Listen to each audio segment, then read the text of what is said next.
This narrative tells of the only woman who managed to escape after being drugged and assaulted by robbers in the ice and the snow. Good evening, hope you have a pleasant night ahead. Tonight I want to tell you about Robert Hansen, the most famous serial killer in Alaska. You probably heard a lot about Alaska, the largest state in the US, known for its cold weather. Robert, like most other serial killers, had a killing frenzy. But what set him apart was his dislike for easy kills. He preferred his victims to pant, to be scared, to suffer, and that's when they were ready to be hunted. All of Robert's victims were women. He assaulted many women, killing many of them afterward. But here's the interesting part.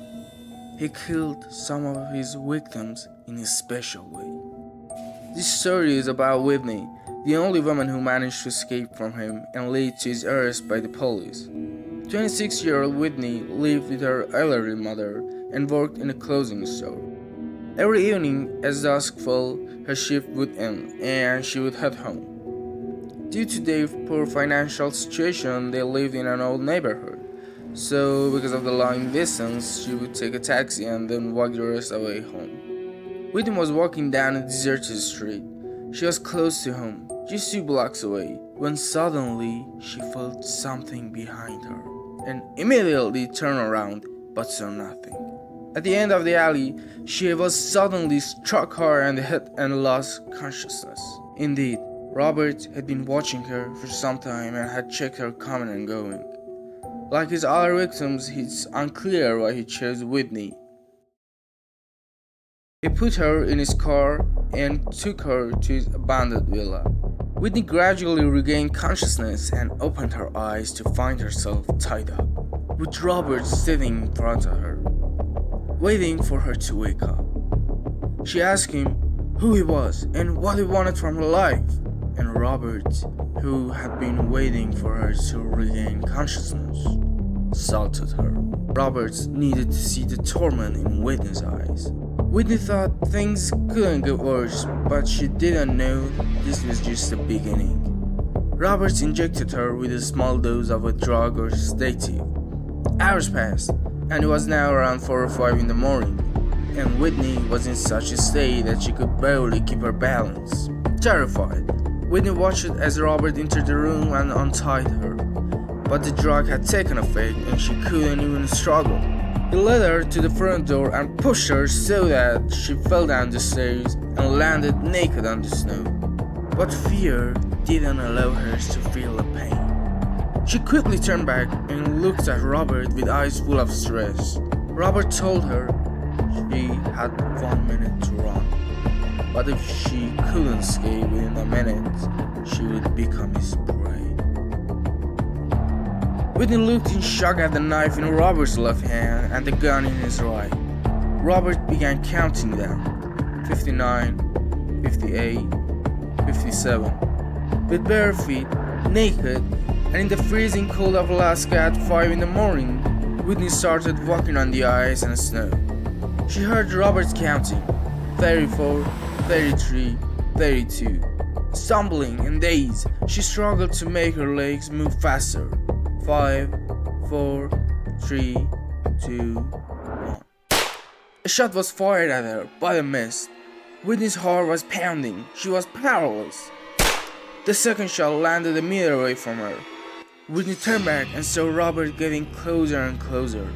She tried to move faster, but from the sound of Robert's footsteps, she knew he was right behind her. Robert plunged the knife into Whitney's arms, and she fell to the ground in pain and curled up.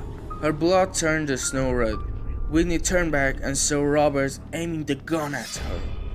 Robert smiled, a glint of pleasure in his eyes, just a second away from pulling the trigger when Whitney gathered all her strength and kicked Robert's knee, causing him to fall to the ground. Whitney picked up the gun from the ground and backed away. Robert got up, dusted off his pants, and told her she had just made things harder for herself. Whitney warned him not to come any closer, but Robert approached, telling her that as a woman, she didn't have the power to kill a man. He got closer. Whitney closed her eyes and pulled the trigger. Although Whitney had never held a gun before, because Robert was so close, the bullet hit his leg and he fell to the ground. Whitney opened her eyes and saw Robert lying on the snow. She thought to herself, now or never.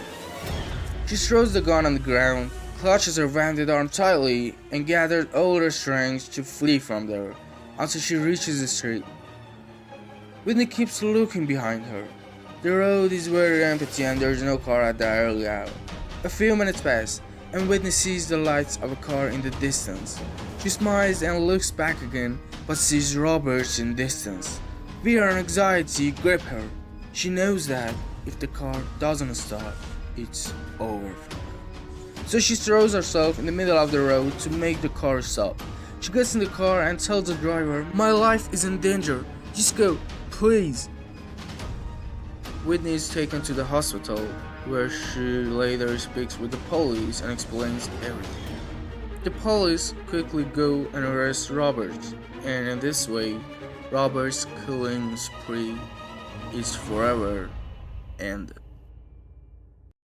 Robert Hansen is tried and found guilty of the murder of at least 17 women and the assault of at least 30 women, which are the numbers established through court proceedings and extensive investigations.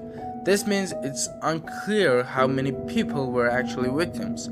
His sentence was to be imprisoned for 461 years without any possibility of parallel pardon, meaning for the rest of his life. If you watched the video up to this point, you probably liked it.